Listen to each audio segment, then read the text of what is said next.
Bueno, muy bien. Ahora estamos entonces en condiciones de poder calcular cuál es la cantidad de energía que almacena un capacitor.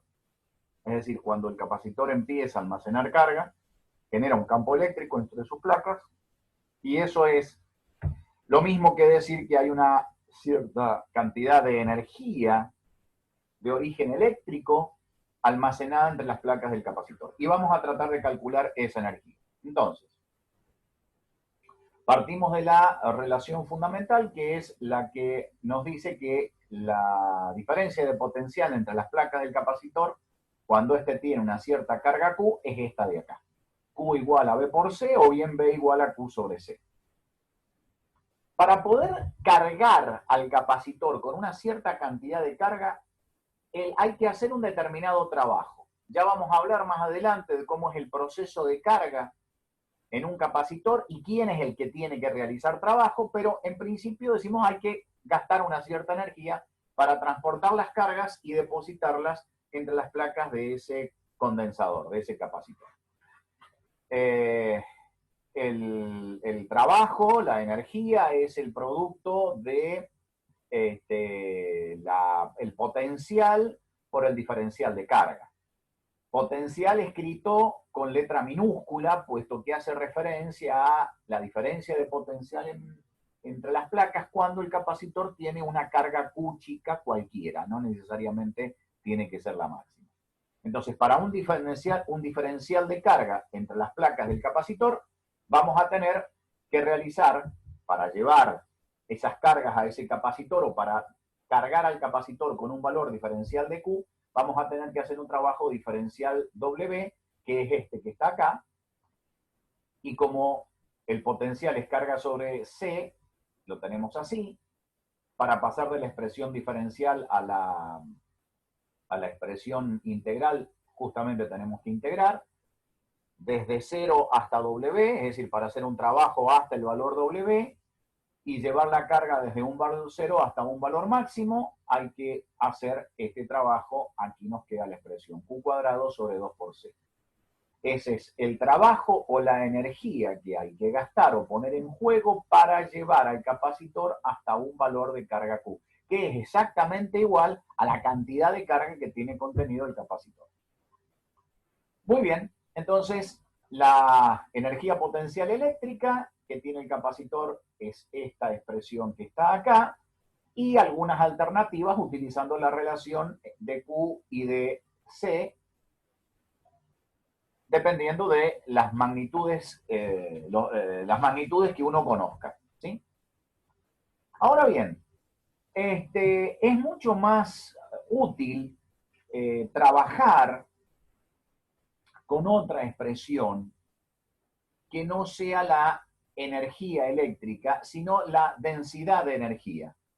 Esta densidad de energía es energía potencial eléctrica por unidad de volumen. Eso es un valor de energía, este, un valor de energía, como es, eh, tomando como referencia la unidad de volumen para poder almacenarla.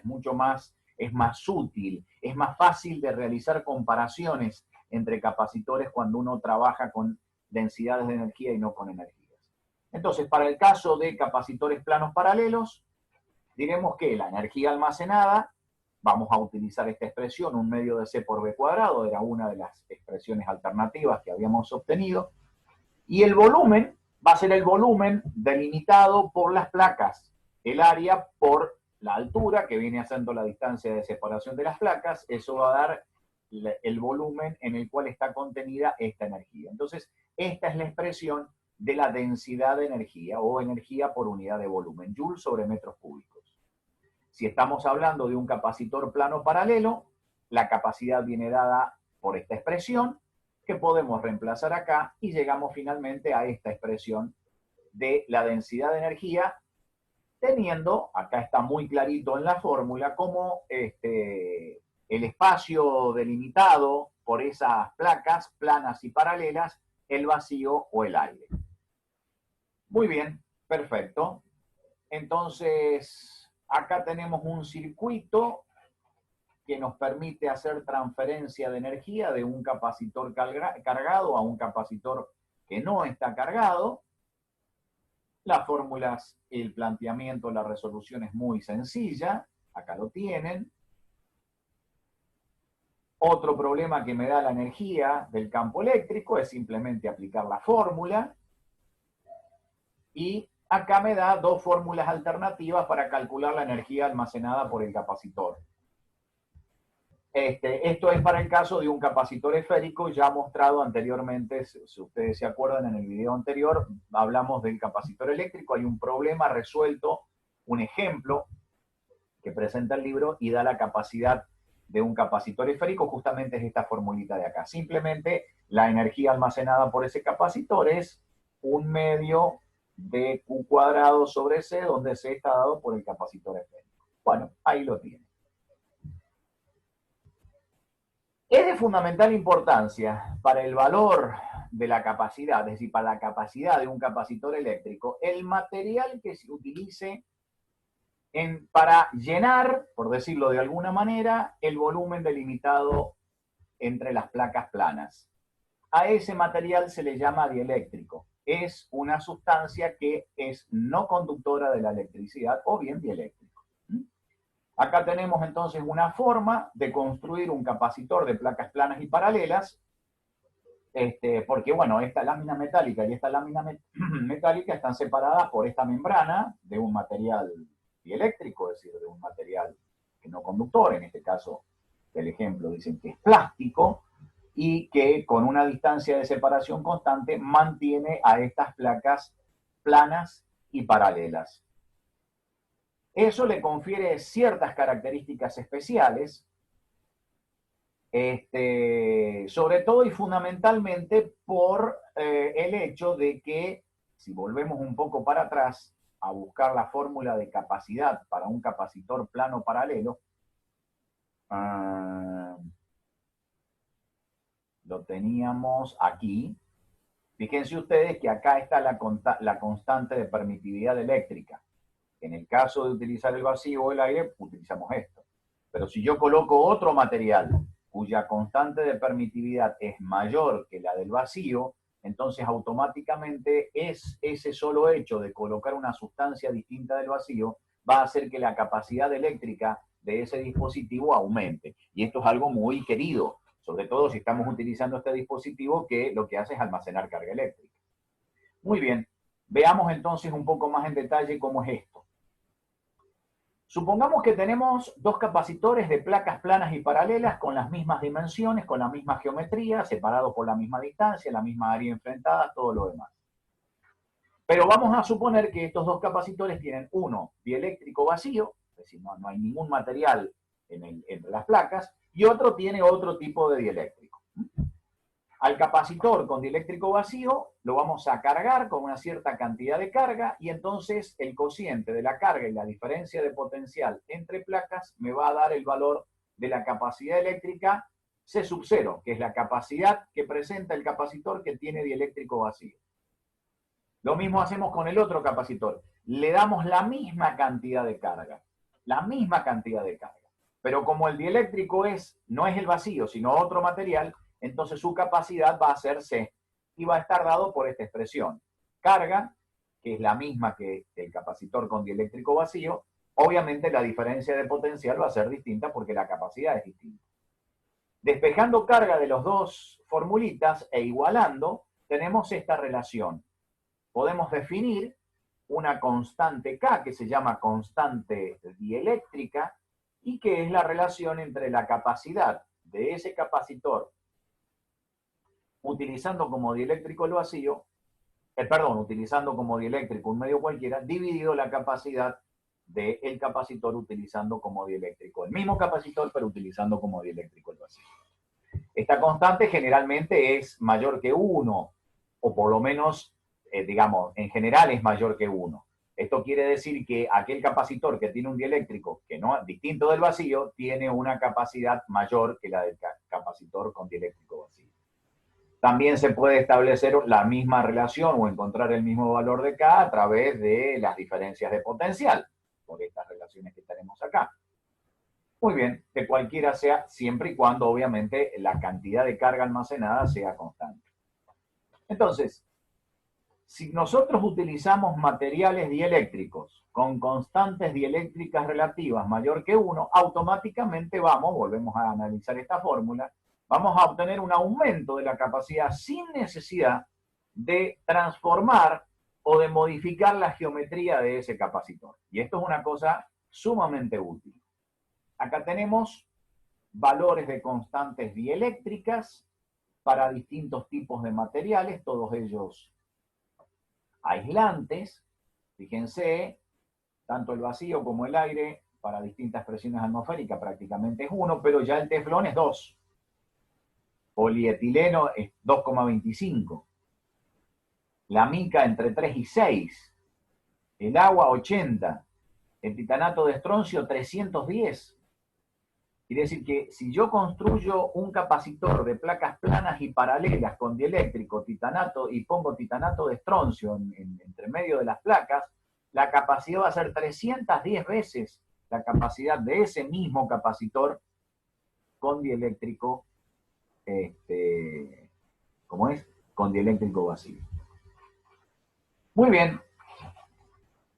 ¿Por qué el dieléctrico aumenta la capacidad?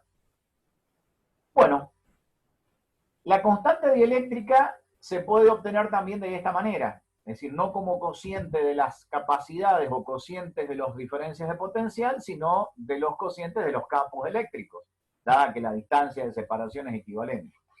Entonces, acá lo que se ve, lo que dice esta formulita, que si K es mayor que 1 para un dieléctrico de los utilizados comercialmente, el campo eléctrico que se va a desarrollar entre las placas de un capacitor con dieléctrico distinto del vacío es menor que el campo eléctrico que se obtiene con dieléctrico vacío, para la misma cantidad de carga almacenada.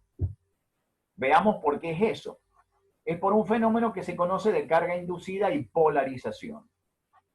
Si tenemos un capacitor de placas planas y paralelas, ¿sí? De placas planas y paralelas, como el que tenemos acá, vemos que el proceso de carga va a generar este tipo de situación. Las cargas positivas se agrupan, se distribuyen uniformemente sobre la placa de la izquierda, en este caso del dibujo, y tienen una densidad superficial de carga sigma más.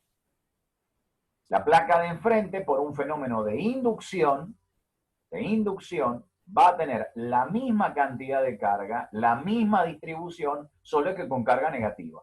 Entonces, si la carga positiva está con una densidad de carga sigma, la negativa menos sigma.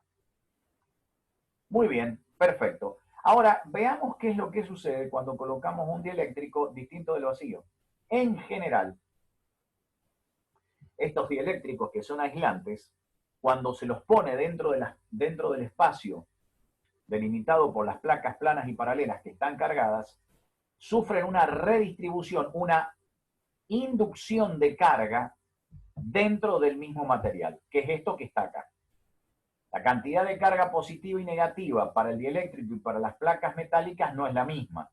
Y entonces, después de que aparece este fenómeno de carga inducida y de polarización, la distribución de carga dentro del dieléctrico es esta. Por un fenómeno de polarización, las cargas positivas de la placa metálica del capacitor induce y polariza las cargas dentro del dieléctrico y las cargas negativas quedan enfrentadas con las cargas positivas del capacitor.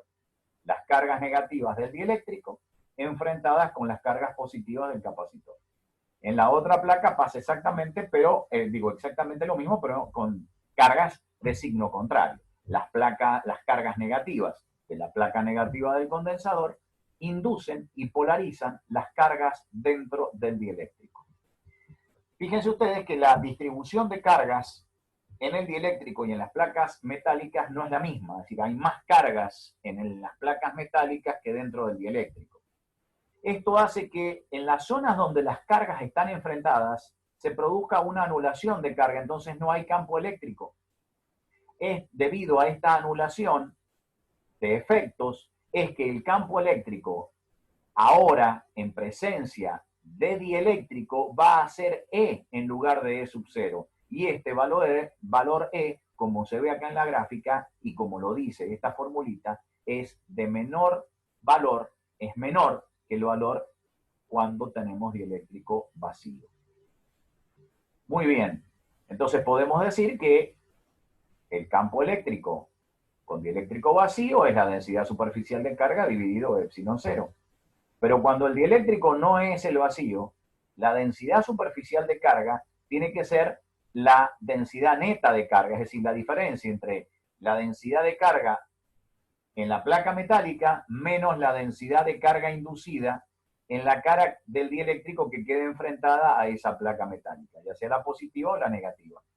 Como esto es menor, esta densidad neta de carga, entonces evidentemente el valor del campo eléctrico en presencia de dieléctrico distinto del vacío va a ser menor.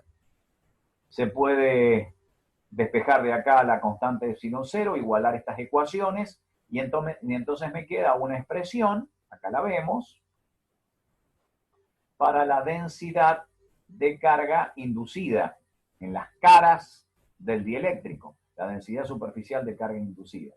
Y eso me permite obtener, voy a tener que borrar esto, obtener una expresión equivalente para la constante dieléctrica, que es la relación entre las constantes de permitividad.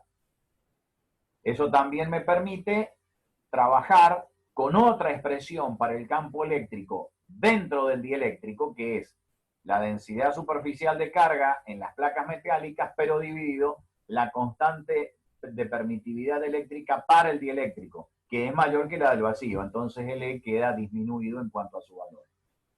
Si el capacitor fuera plano paralelo, entonces la relación de la constante dieléctrica relativa a través de los valores de capacidad toman esta expresión, y entonces fíjense, el valor de la capacidad para un capacitor plano paralelo con dieléctrico distinto del vacío es directamente la misma expresión anterior, solo que en lugar de epsilon 0 tenemos la permitividad eléctrica para ese material. Queda afectado esto también para la densidad de energía. Entonces vemos que la densidad de energía eléctrica también está afectada por la presencia del material,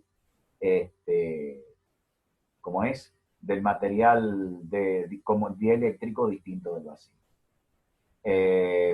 Como K es generalmente mayor que 1, entonces hay más densidad de energía eléctrica. Muy bien, perfecto. Acá tenemos entonces alguna estrategia para resolver problemas cuando, digamos, el dieléctrico no es el vacío. Algunos numeritos sencillos de calcular que permiten comparar la capacidad con dieléctrico vacío y con dieléctrico, un dieléctrico cualquiera, las constantes relativas, en fin, una cosa bastante sencilla. Y para finalizar, numeritos, problemas, ejemplos respecto de la densidad de energía. Muy bien. Este dieléctrico, entonces, permite que el campo eléctrico entre las placas del condensador sea mayor, o que la cantidad de carga almacenada en el capacitor sea mayor. Sin embargo, siempre hay un valor máximo. ¿Qué sucede si nosotros superamos ese valor máximo? Es decir, transferimos más carga que el capacitor puede soportar, dado a sus formas constructivas, su geometría y su dieléctrico. Bueno, se produce un fenómeno que se llama ruptura del dieléctrico. Es decir, el dieléctrico, que es un material aislante, no conductor de la electricidad, por efectos de campos eléctricos intensos, pierde sus propiedades aislantes y se vuelve conductor con la obvia destrucción o, sin llegar a ser catastróficos, digamos, con el deterioro del capacitor y la modificación de sus propiedades eléctricas. El máximo valor que cada dieléctrico soporta para unas determinadas dimensiones se llama rigidez dieléctrica. Está expresada como el campo eléctrico máximo que puede soportar entre sus placas, que puede soportar ese material, Y entonces acá tenemos algunos valores para dieléctricos utilizados comercialmente. El policarbonato tiene una constante dieléctrica relativa de 2,8 y una rigidez dieléctrica de 3 por 10 a la 7 volt por metro, campo eléctrico. Y estos materiales, fíjense que el orden de magnitud es similar. Bueno, muy bien. Para entender un poco más el fenómeno digamos, que se sucede en cuanto a la polarización de carga dentro del dieléctrico, veamos un modelo que trata de explicarlo, que es el modelo molecular de carga inducida. La idea es bastante sencilla, supone que este material dieléctrico aislante está compuesto por moléculas que en general son polares y que sin la presencia de un campo eléctrico externo están en el seno de ese material en forma orientadas, en forma desordenada. Acá tenemos el dibujito. Cuando este material dieléctrico es colocado entre las placas de ese capacitor donde está cargado, es decir, hay un campo eléctrico, este campo eléctrico externo interactúa con las moléculas polares y tiende a ordenarlas según la dirección del campo eléctrico. Entonces sufren lo que se denomina un proceso de polarización, es decir, ordenamiento de estas moléculas forzadas por el campo eléctrico externo. Acá tenemos una imagen mucho más clara. Entonces, en función de este ordenamiento, es que las cargas negativas, se produce el fenómeno de polarización, esto es, las cargas negativas de una de las caras del dieléctrico, en este caso la izquierda, que tiene una densidad de carga sigma I negativa, es la que está enfrentada con la placa positiva del capacitor. Y pasa lo contrario de este otro lado.